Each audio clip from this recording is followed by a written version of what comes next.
Došli? Bolje vas našli. Vi ste iz Kovina? Ne, ja sam iz Zemuna. Ana!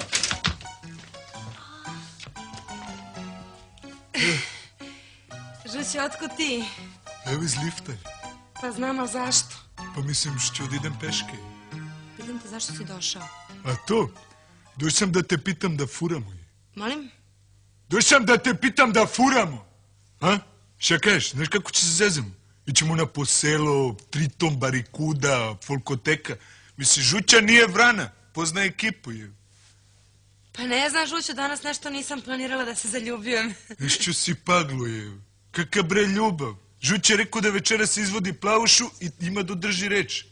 Ne, slušaj, brate, ti meni možda daš nitu, kapiraš?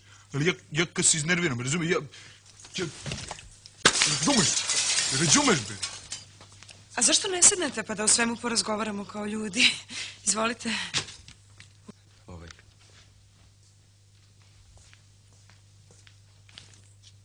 Jerčina, mamu ti. Slušaj, Ana, vidi ovo ono kokoško ti fazoni. Pazi, ti si lepa, ja sam lep i to. Što da se ne približim, a?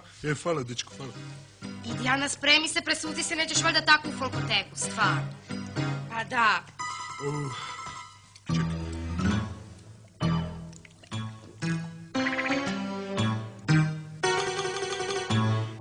Čekaj. Izvini, dečko. Dobro pivo upi.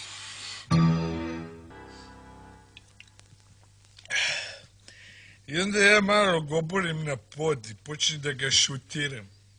Mali ima 9 godina, ali ja ko konj je.